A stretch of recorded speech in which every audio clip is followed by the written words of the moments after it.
life, I think.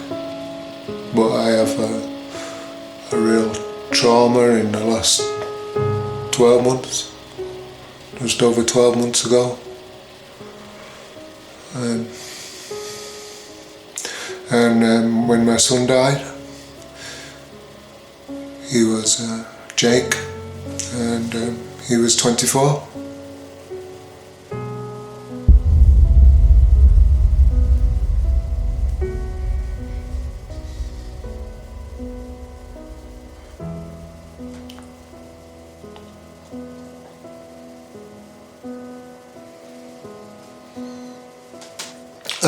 And after Jake died, so I have been in a trauma since then, trying to work out what my life is about now. One of the things I started doing as part of that process, I made friends with all of his friends on social media, and I found out about his life, and everybody would know that as a father I had a brilliant relationship with my son. He was like my best friend as well.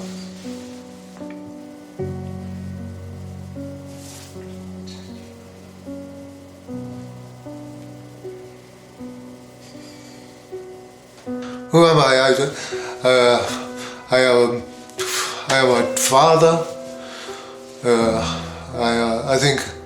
I always think I'm a good person. I think I've learned a lot about myself in the last year, and particularly about what I want to do, I think, in life. And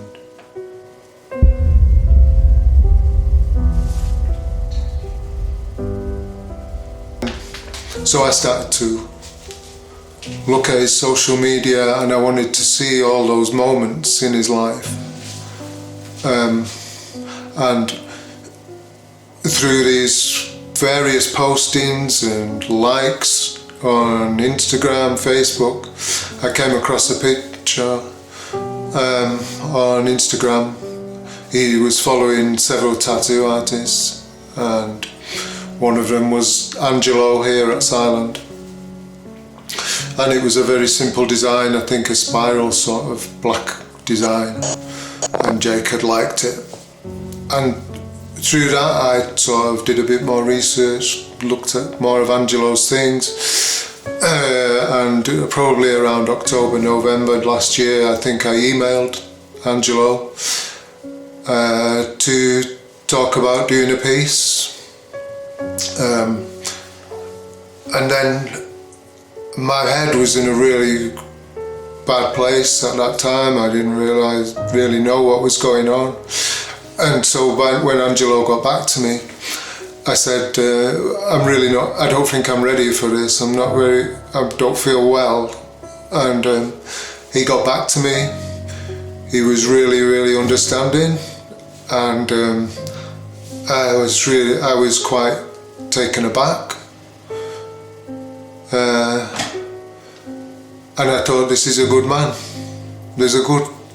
Somebody says something, he was really like, you get better and keep in touch, man. And it just felt like the right place to come. Jake was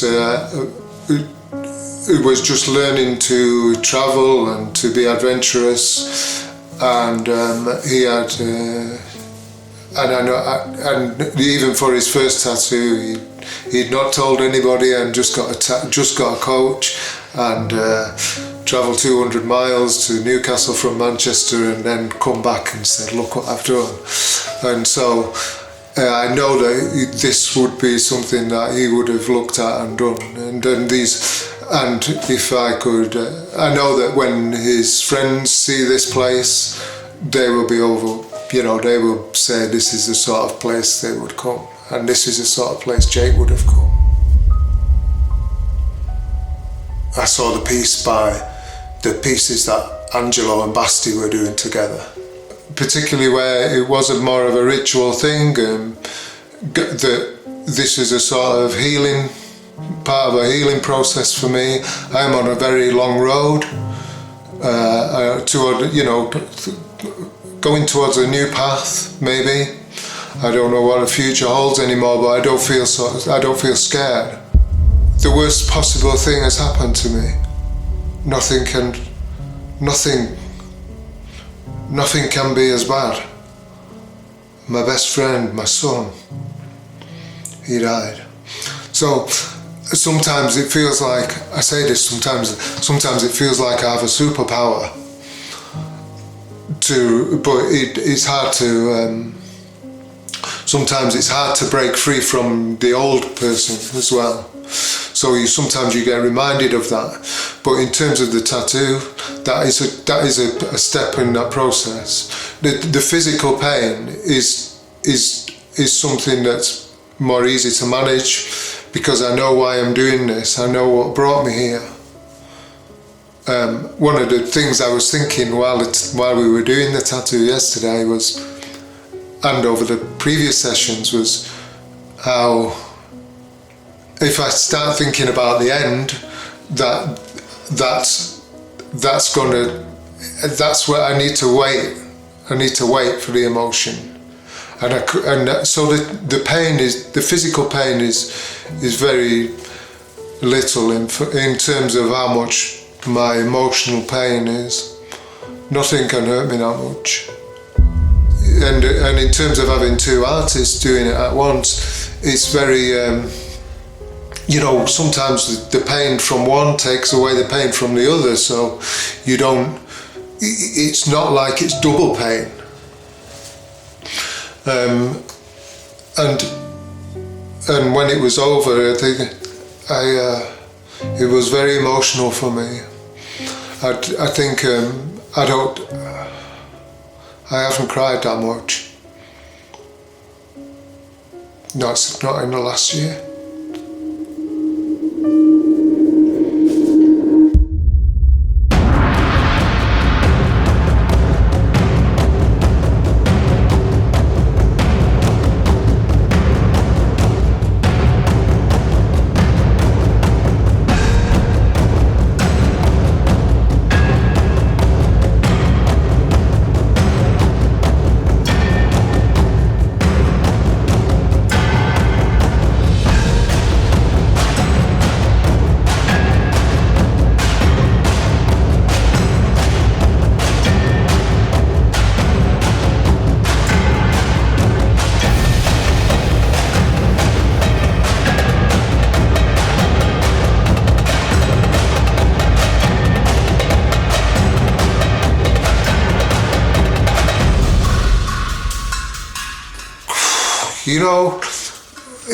It's right to cry, but sometimes there's a right. Sometimes and you can't sort of torment yourself for not crying. But sometimes, like I said, I know why I'm here. I know it's him that brought me here.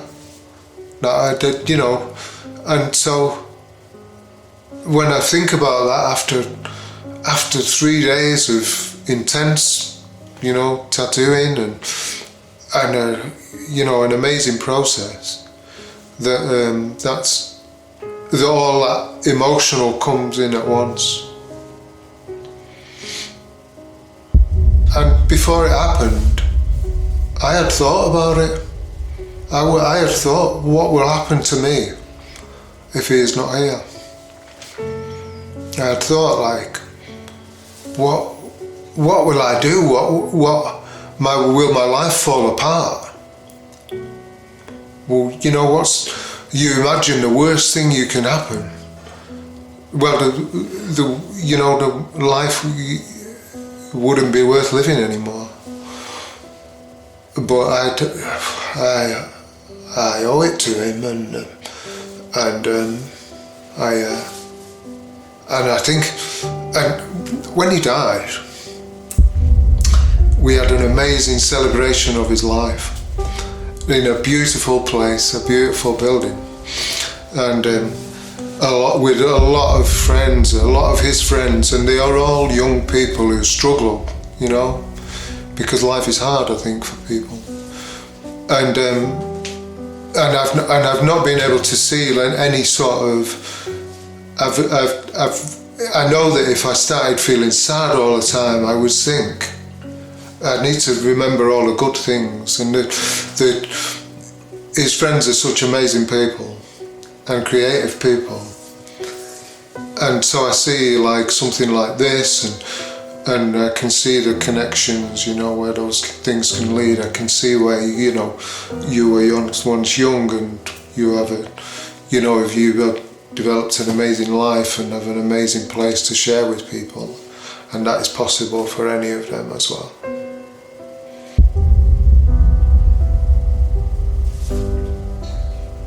I went back to work recently, and somebody there said, and I was saying how boring it is because I've had a year to do whatever I want, to fill my time doing things I enjoy. And what this lady said to me, what would your son want?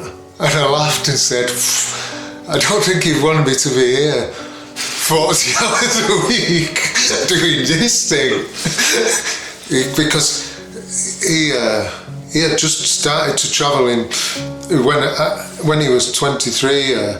He went to Scotland, and he went to Poland, and he went to Morocco and to India, and he was just finding that life, So that's why I know he would have come here, because he was not afraid to do that. And to reach out to people. I think I owe it. I take on that, all those things he wanted to do. When he died, I said I wanted to go to the place in Scotland where he went, because I could see how much it meant to him, how much he loved it there. And when, maybe not India, because he went to some place back of beyond somewhere. But he wanted to go to Albania. He was planning to go to Albania with a friend, and I said to her, you must take me, because I think that would be sort of fulfilling something for him. So these are the things that he enjoyed, and which I'll keep doing for him. So.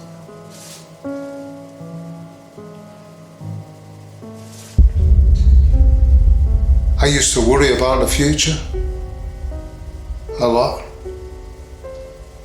and I could be accused of not living in the moment for a long time, but now I know, everything is now. What's going on is what you need to focus on right now. I don't really worry about what might happen anymore, because again, what could happen make me feel worse.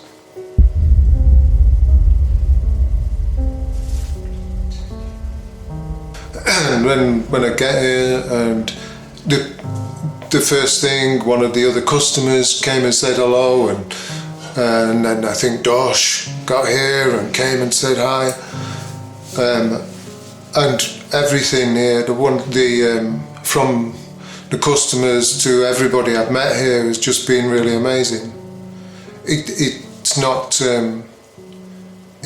the experience that I've had with other tattoos.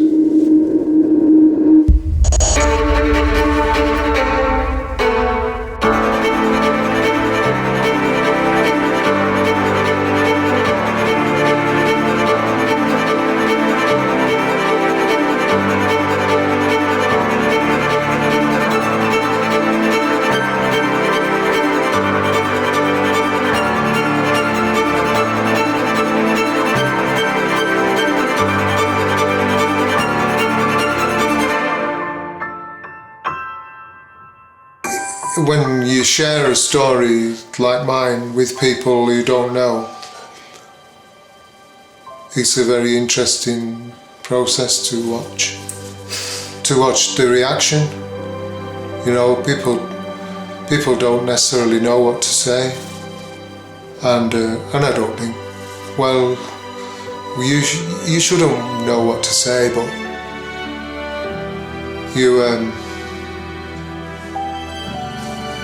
you should say something, because most people don't. One of the things you worry is that people will say the wrong thing, but they don't.